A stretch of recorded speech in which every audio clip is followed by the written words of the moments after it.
Olá, nós nos reunimos mais uma vez para uma escola dominical e queremos que você participe conosco desse momento, reúna as pessoas na tua casa. Nós iremos estudar a palavra de Deus e tentaremos trazer aqui algo que seja relevante para a nossa vida, no contexto em que nós estamos inseridos. Antes de nós meditarmos sobre a palavra do Senhor e também sobre o tema proposto, eu queria orar com você, pedindo que o nosso Deus nos ilumine. Vamos orar ao Senhor. Pai de amor e de misericórdia, nós clamamos-te e suplicamos que nesse momento o Senhor abra os nossos corações, as nossas mentes, para aprendermos mais da tua palavra.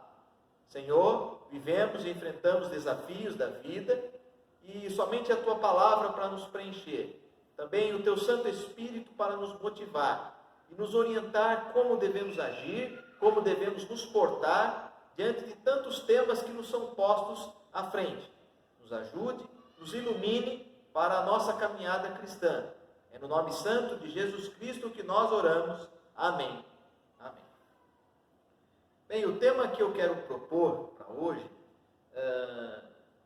eu penso que é importante pelo momento que nós vivemos. Conversando com alguns irmãos e irmãs, a gente já tem visto que por conta da pandemia, pessoas já estão enfrentando crises financeiras, reduções de trabalho, muita gente desempregada.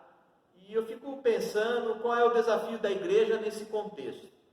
Como nós iremos nos portar diante dos desafios com redução salarial, com o número de desemprego, com o mercado de trabalho em escassez, como nós vamos atuar como igreja. E eu penso que a igreja tem muito a oferecer. Sobretudo eu vou buscar aqui num reformador, João Calvino, alguém que refletiu e pensou sobre a questão do dinheiro e a sua função social, porque eu entendo que ele tem ricos ensinamentos também para nós, claro, e logicamente à luz da palavra do Senhor. A nossa aula de hoje, eu extraí bastante dela nesse livreto, nesse livro, chamo de livreto ou livro pequeno, não pura e simplesmente pelo tamanho do exemplar.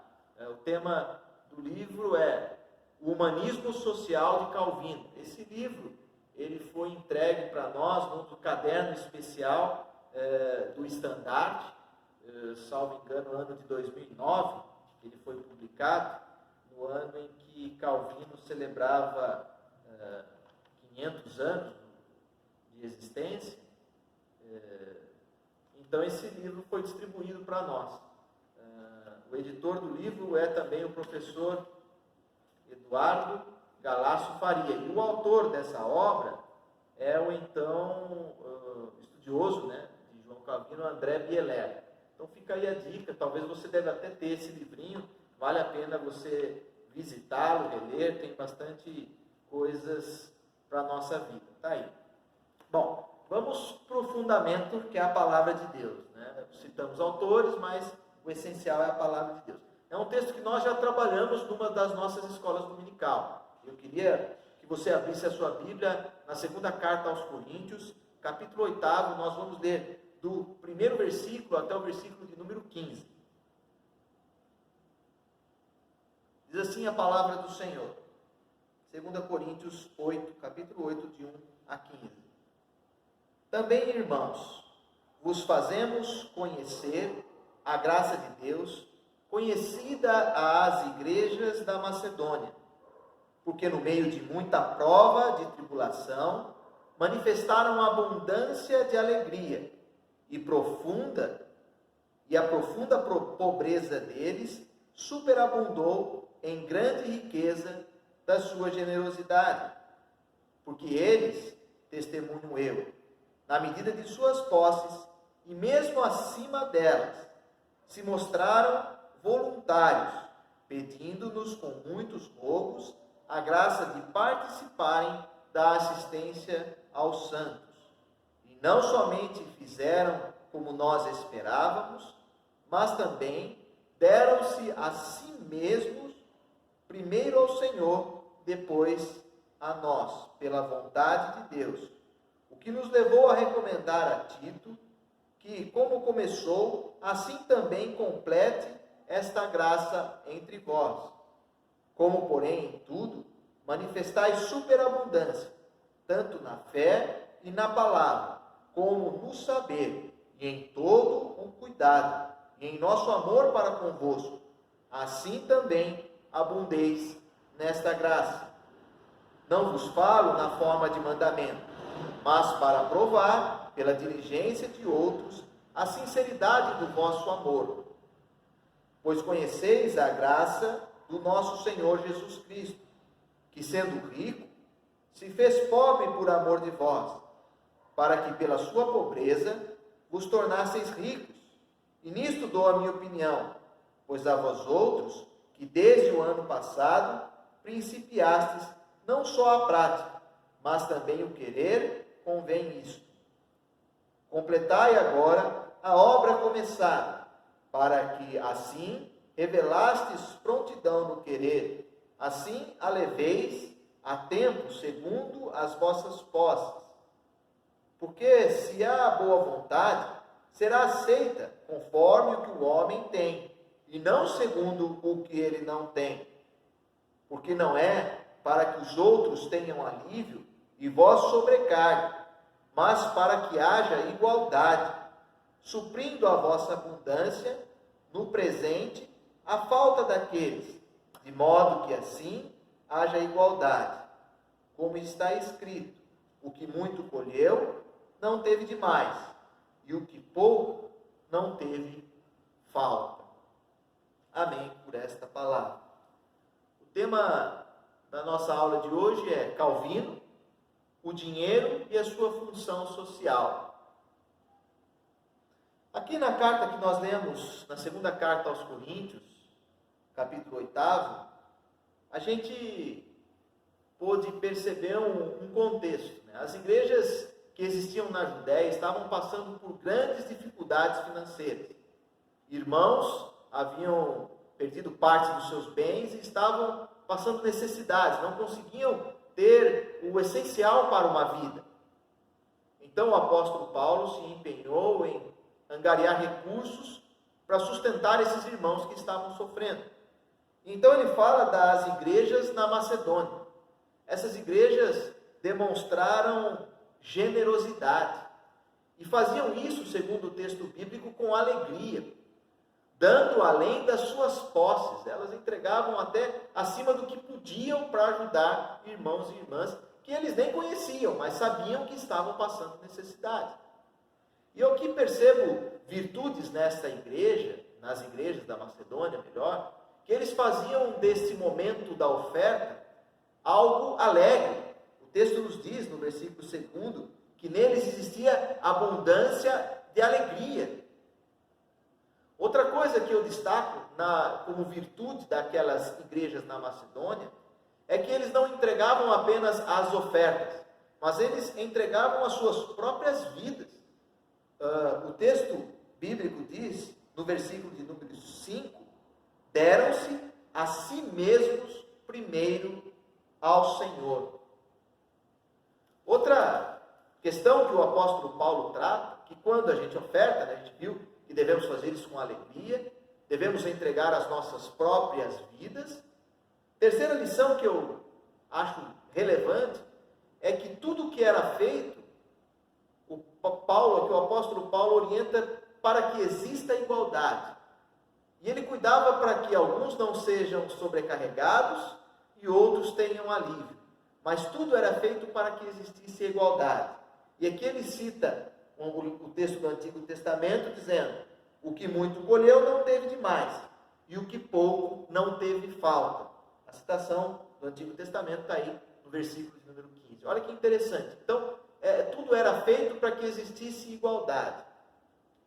E João Calvino, também fundamentado neste texto, pregava isso na cidade de Genebra.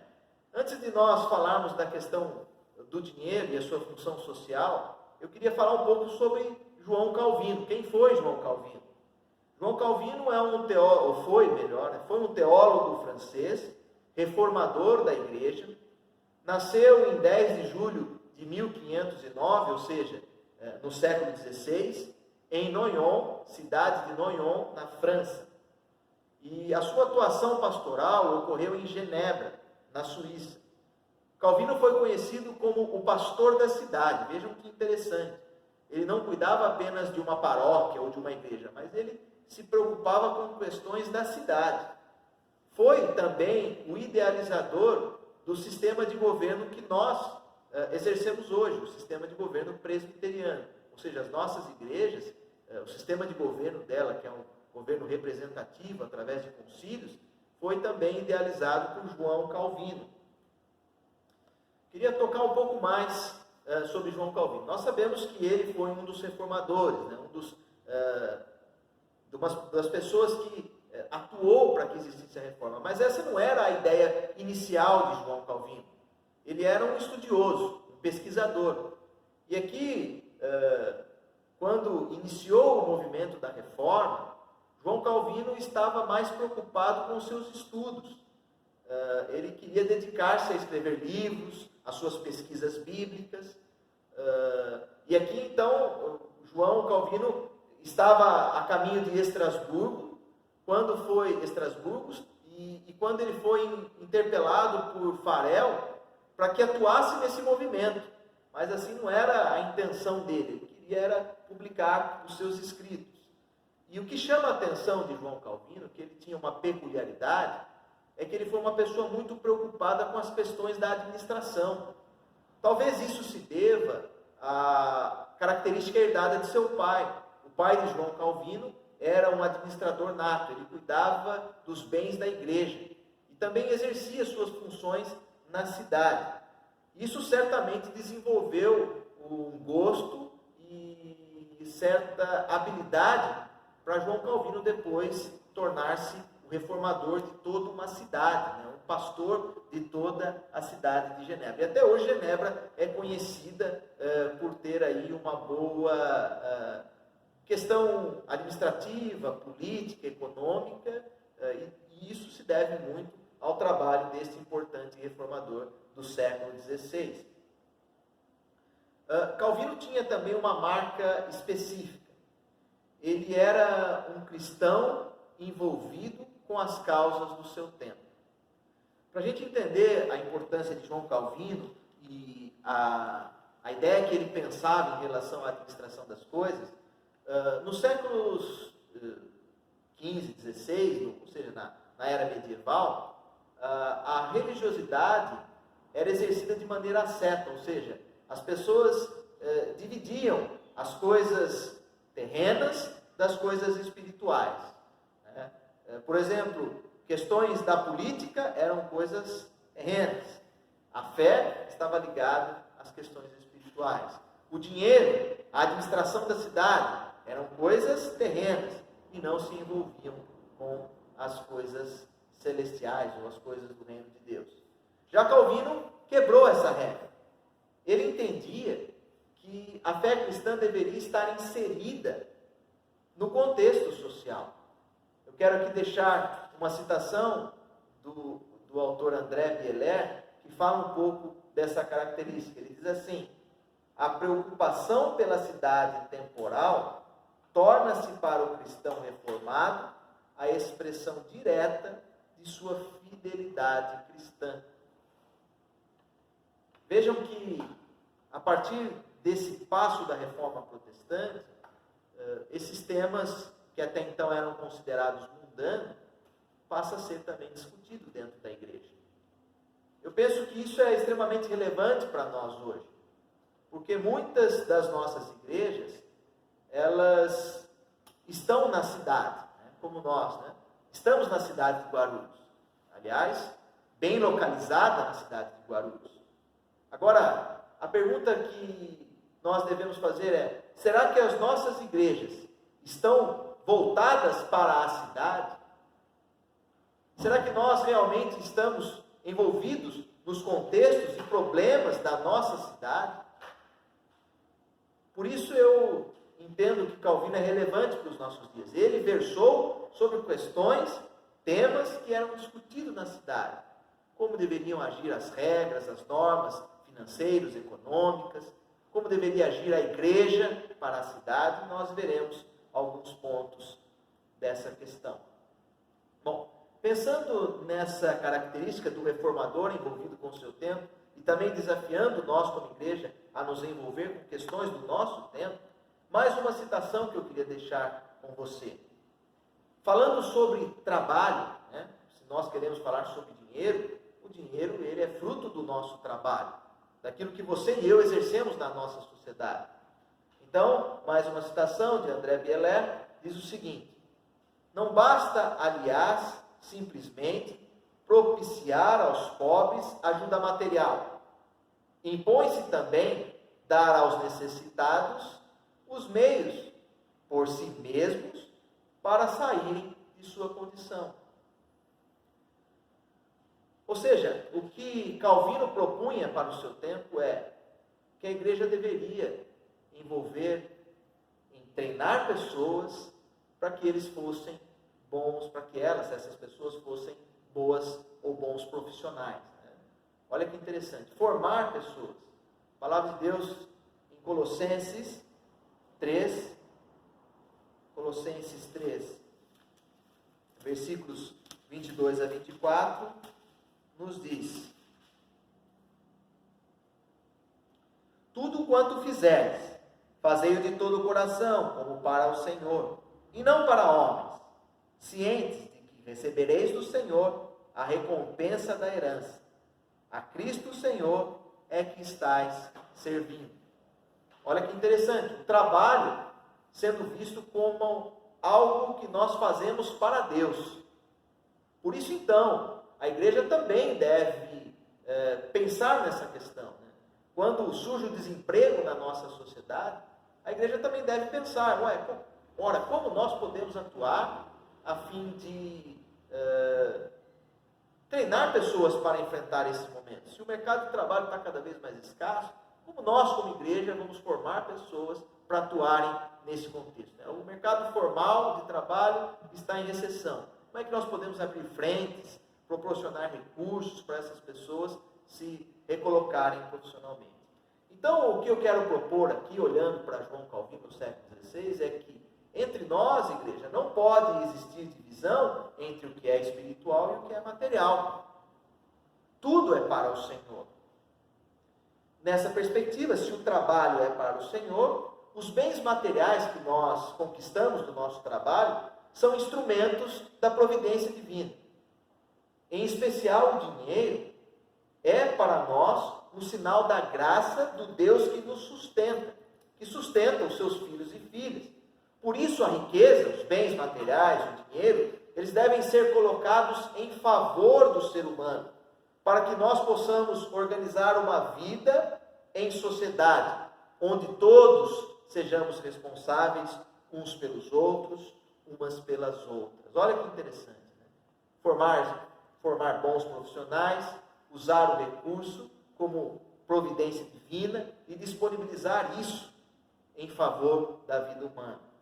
Agora, existe um problema na nossa sociedade. Isso também foi visto lá no século XVI, ou seja, isso é antigo. E a Bíblia também trata desse problema. O dinheiro, ele pode para nós ser um sinal de condenação. Sobretudo para quem não reconhece que esse recurso é uma dádiva divina. A falta de entendimento de que o dinheiro é uma bênção dada por Deus, leva nós, seres humanos, ao pecado.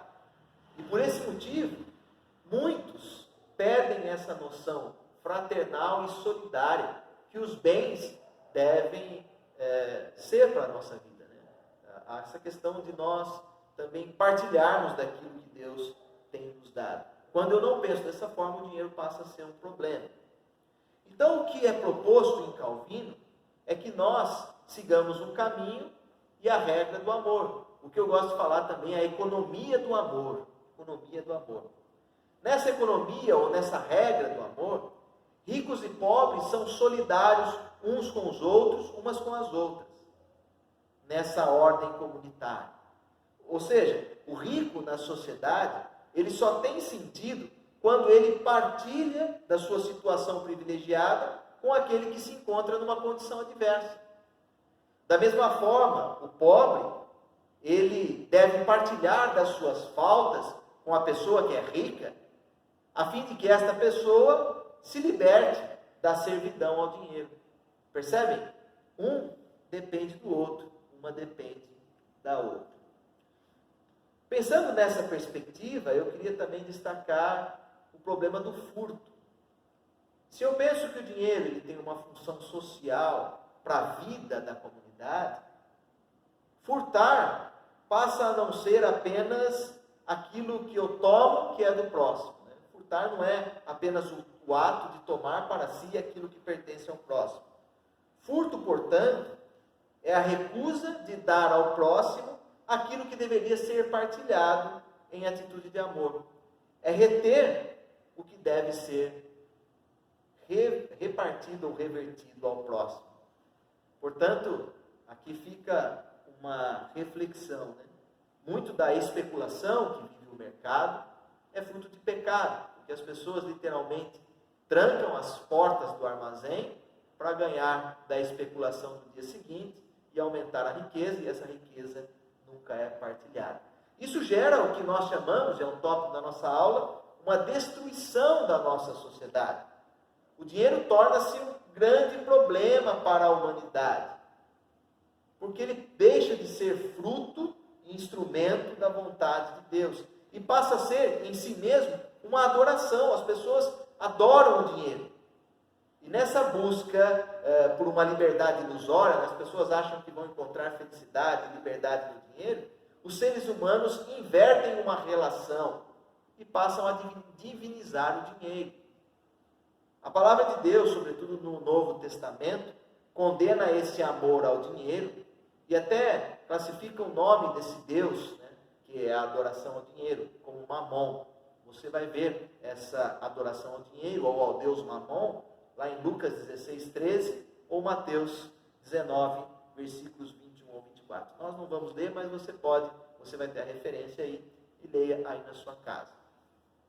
Isso tudo gera o que nós temos hoje, uma destruição social. Então, o que eu queria partilhar com você é que às vezes a gente culpa uma pandemia por uma crise que a gente vive, mas eu acho que isso talvez esteja ligado mais ao pecado dessa divinização ao dinheiro ou ao Deus Mamon, que gera essas desigualdades que nós temos. Então nós temos e vivemos uma destruição social. Essa inversão, ela não ocorre de maneira marcante. Por isso que as pessoas têm dificuldade em admitir isso. Olha, eu tenho feito do meu Deus o dinheiro, o dinheiro passa a ser o meu Deus. Isso vai acontecendo paulatinamente, devagarzinho. As pessoas vão, aos poucos, se aproximando do dinheiro, e quando vê, elas estão todas dominadas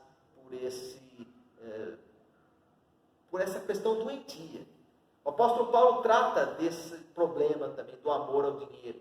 Leia lá na carta pastoral a 1 Timóteo, capítulo 6, versículo 10, você vai ver o quão danoso é esse amor ao dinheiro. Isso vai acontecendo devagarzinho na vida das pessoas. Isso gera uma destruição social tremenda. Bem, eu passei aqui alguns conceitos, e certamente você vai continuar essa discussão aí na tua casa. Eu queria apenas concluir não como esgotar o assunto, mas que você continue o debate a partir dos textos que foram deixados contigo para você pensar. Diante do cenário de caos que nós vivemos hoje, a igreja está inserida, uma crise financeira, crise econômica. Eu queria te desafiar a não sentir-se abandonado por Deus, ou abandonada por Deus. A ação divina se faz presente justamente nesse momento.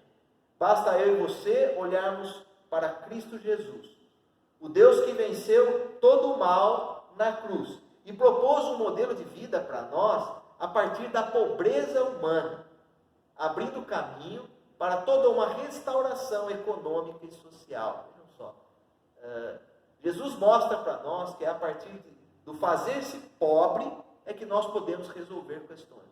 O que eu quero desafiar aqui é que certamente, pessoas que acumularam muita riqueza, agora o desafio desses e dessas é tornar-se um pouco pobre, abrir mão, abrirem os seus armazéns e partilharem desses recursos. Porque só assim nós vamos poder organizar a nossa economia. Senão, não. Se aqueles que acumularam durante toda a vida não partilharem agora, nós nunca vamos conseguir organizar. E aí nós vamos culpar o vírus, um montão de coisa, porque falta essa visão comunitária. A igreja, quando ela age dessa maneira, né, quando ela atua de maneira restauradora na sociedade, ela compreende que o dinheiro ele deve ser consagrado a Deus e usado em benefício do próximo. Essa é a nossa visão cristã. O uso do dinheiro implica em uma autodisciplina, de fazer tudo, ou usar ou administrar esse recurso como vontade de Deus. No corpo de Cristo, todos são responsáveis uns pelos outros, seja no âmbito espiritual, no contexto material, na vida em sociedade e até na saúde física. É interessante esse tema. Eu sou responsável pela saúde física do meu irmão, por isso eu me cuido, por isso também eu me preservo, por isso eu uso a máscara, né, para não contaminar e não ser contaminado pelos meus irmãos e irmãs. Por isso eu estou recluso em minha casa, estou em isolamento social, porque eu também me importo com a saúde do meu irmão e minha irmã. Calvino dizia também que nós, igreja, os mestres que estão inseridos na igreja, eles devem preocupar-se em formar bons profissionais. Né? Certamente na nossa igreja nós temos bons profissionais. Já pensamos nisso? Em criarmos cursos profissionalizantes para que os nossos jovens sejam aí, também exerçam suas funções e sejam também atuantes no mercado de trabalho? Bem, é isso. Eu queria deixar essa meditação com você, essa aula, que você possa explorar mais sobre o tema. Se tiver algum outro conceito, algo para discutir, procure aí via as redes sociais. Muitos têm o meu contato e nós podemos estender o debate. A paz do Senhor, Deus abençoe todos e